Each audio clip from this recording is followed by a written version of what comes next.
Hello guys, this is YMK. Welcome to my channel. അങ്ങനെ എൻ്റെ ലൈഫിലെ ആദ്യത്തെ വണ്ടി സുസുക്കി ആക്സസ് 2025 മോഡൽ എൻ്റെ 31ാമത്തെ വയസ്സിൽ ജൂലൈ 8, 2025 ഞാൻ എടുത്തു. 1,16,600 ആണ് ഓൺ റോഡ് പ്രൈസ് എനിക്ക് വന്നത്.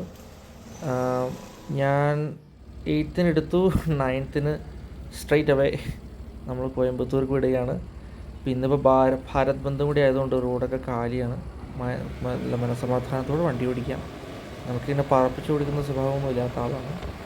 സോ എൻ്റെ ഒരു ആഗ്രഹമായിരുന്നു വണ്ടി എടുത്തിട്ട് പൂജിച്ചൊക്കെ കൊണ്ടുപോകണമെന്ന്. പക്ഷേ ഭാരത് ബന്ധമൊക്കെ ആയതുകൊണ്ട് നമുക്ക് പൂജയൊന്നും കാര്യമായിട്ട് നടന്നില്ല. അപ്പോൾ ഞാൻ ആലോചിച്ചു, എന്നാൽ പിന്നെ വണ്ടി എടുത്ത് ഞാനൊരു റിലീജിയസ് വ്യക്തിയാണ്, അപ്പോൾ നേരെ നമ്മുടെ ശിവൻ്റെ ഒരു സന്നിധിയിലേക്ക് തന്നെ പോകാമല്ലോ.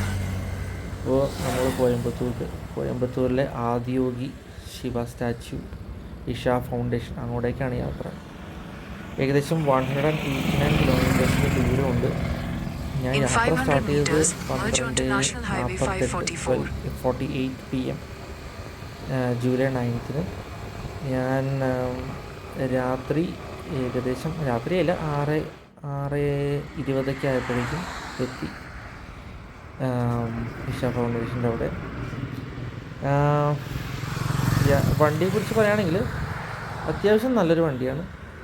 ഫ്യൂൽ എക്കണോമിക്ക് നല്ലോണമുള്ള വണ്ടിയാണ്. ഏകദേശം ഒരു 50-52 മൈലേജ് കിട്ടും.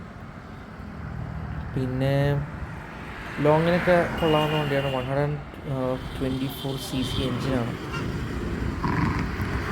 എനിവേ, ഞാൻ ഇപ്പോൾ പോണ വഴിക്ക് കോയമ്പത്തൂർ എത്തിയപ്പോൾ തന്നെ നമ്മളൊരു ചെറിയ ഹോട്ടൽ സെറ്റപ്പ് കണ്ടുപിടിച്ചു. ലോഡ്ജ് പോലെ രാജ റെസിഡൻസി എന്ന് പറഞ്ഞുകൊണ്ട് ഇഷ ഫൗണ്ടേഷൻ്റെ അവിടെ നിന്ന് ഏകദേശം ഒരു 5 കിലോമീറ്റർ ദൂരം. അപ്പോൾ സ്റ്റാച്യൂയുടെ അവിടേക്ക് പെട്ടെന്ന് എത്താൻ. അങ്ങനെ നമ്മൾ സ്ഥലത്തെത്തി. ഒരു വല്ലാത്ത വൈബാട്ടോ അത്. നമ്മളാ വണ്ടി എടുത്തിട്ട് ഫസ്റ്റ് വരണ ലൊക്കേഷൻ, അതൊക്കെ ഒരു വല്ലാത്ത മൈൻഡ് സെറ്റാണ്. അല്ല, വല്ലാത്തൊരു ഫീലിംഗ് ആണ്. മൈൻഡ് സെറ്റ് നല്ലൊരു ഫീലിംഗ് ആയിരുന്നു. എൻ്റെ ഒരു വണ്ടി എടുത്തിട്ട് ആദ്യമേ കൊണ്ടുപോയത് ഞാൻ ആഗ്രഹിച്ചിരുന്നൊരു സ്ഥലമാണ് ഇഷ ഫൗണ്ടേഷൻ്റെ ഈ ആദിയോഗി സ്റ്റാച്യു. അപ്പോൾ അതൊക്കെ വളരെ ഒരു സന്തോഷമുള്ള കാര്യമായിരുന്നു.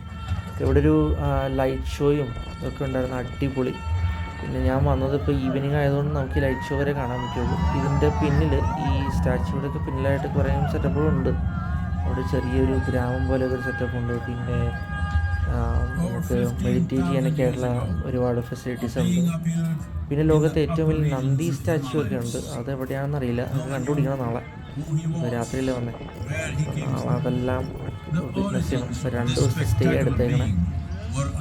2 ദിവസത്തേക്ക് ഈ രാജ റെസിഡൻസി ചാർജ് ചെയ്തത് 3000 രൂപയാണ്. നമ്മൾ UPI പേയ്മെൻറ്റ് അടയ്ക്കുകയാണെങ്കിൽ 3200 വരും. പിന്നെ അവിടുന്ന് ഞാൻ ആദിയോഗിയുടെ അവിടുന്ന് ഒരു കീ ചെയിനും വാങ്ങിച്ചു. 2 ടീഷർട്ടും, ആദിയോഗി ടീഷർട്ട്സും വാങ്ങിച്ചിട്ടുണ്ട്. എന്തായാലും സോഫാർ ഓം നമ ശിവായ, ദൈവം സഹായിച്ച് നല്ലൊരു എക്സ്പീരിയൻസ് ആയിരുന്നു സോഫാർ. ഇനിയുള്ള തിരിച്ചുപോക്കും എല്ലാം അതുപോലെ തന്നെ നല്ലതാകണമേ എന്നുള്ള പ്രാർത്ഥനയോടെ ഈ വ്ളോഗ് അവസാനിപ്പിക്കുന്നു. നാളെ കാണാം guys. Thank you so much.